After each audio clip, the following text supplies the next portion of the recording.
Guys, അങ്ങനെ വെള്ളത്തിലെ ജീവിതം മതിയാക്കി ഞങ്ങൾ നാട് വിടുവാണ്. വീട്ടിലെ സാധനങ്ങളെല്ലാം പൊക്കി ഭദ്രമാക്കി വെച്ചിട്ട് ഞങ്ങൾ ഇറങ്ങി. ഞങ്ങൾ നേരെ പോകുന്നത് ആലപ്പുഴ റെയിൽവേ സ്റ്റേഷനിലേക്ക്.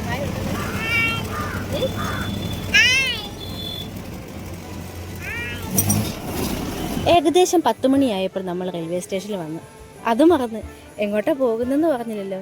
കുറേ നാളായിട്ട് പോകണം എന്ന് വെച്ചൊരു സ്ഥലമാണ് എൻ്റെ കൂട്ടുകാരുടെ വീട്. കൂട്ടുകാരി എന്ന് പറഞ്ഞാൽ കുറഞ്ഞു പോകുമോ എന്നെനിക്കറിയത്തില്ല. അതുപോലൊരു ബന്ധമാണ്. വെള്ളം കയറിയതുകൊണ്ട് അതങ്ങ് നടന്നു.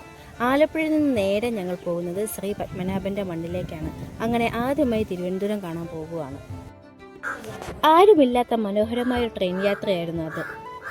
അങ്ങനെ ഏകദേശം 3 മണിയോടെ ഞങ്ങൾ എത്തി. കഴിപ്പും കുടിയുമൊക്കെ കഴിഞ്ഞ് വൈകിട്ട് ചുമ്മാ ഒന്ന് കറങ്ങാൻ പോകാമെന്ന് തോന്നി. ഇവിടുന്ന് നേരെ അടുത്തുള്ള കനകക്കുന്ന് പാലസിലേക്കാണ് പോയത്.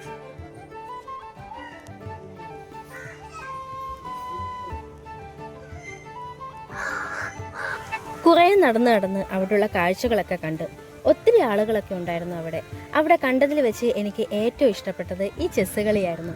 ബുദ്ധിപരമായുള്ള കളിയായതുകൊണ്ടും എനിക്കത് അറിയാത്തത് കൊണ്ടും കുറച്ചു നേരം മാറി നിന്ന് ആസ്വദിച്ചു. നമ്മുടെ ആലപ്പുഴയിലും ഇതുപോലെയൊക്കെ വന്നിരുന്നെങ്കിൽ കൊള്ളാമായിരുന്നു എന്നെനിക്ക് തോന്നി. അതുപോലെ കുട്ടികളും നല്ല ആക്റ്റീവായിട്ടുള്ള ഗെയിംസിലായിരുന്നു. അങ്ങനെ ഒരു ചായയൊക്കെ കുടിച്ച് കുറച്ചു നേരം കാഴ്ചകളൊക്കെ കണ്ടിരുന്നു.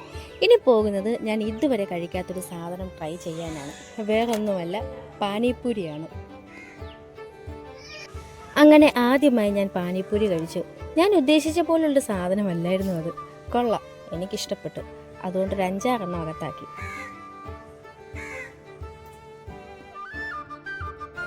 അങ്ങനെ ഇതോടുകൂടി ഇന്നത്തെ പരിപാടികൾ അവസാനിക്കുവാണ്. തിരുവനന്തപുരത്ത് വന്നിട്ടുള്ള ആദ്യത്തെ വൈകുന്നേരം അടിപൊളിയായി. അങ്ങനെ വീണ്ടും ഒരു ചായയൊക്കെ കുടിച്ച് നേരെ വീട്ടിലേക്ക് പോയി. അപ്പോൾ ഇത്രയുള്ള ഇന്നത്തെ വീഡിയോ നിങ്ങൾക്ക് ഇഷ്ടപ്പെട്ടെങ്കിൽ പ്ലീസ് സബ്സ്ക്രൈബ് ആൻഡ് ഫോളോ എന്ന് നിങ്ങളുടെ സ്വന്തം കുട്ടനാട്ടുകാരി.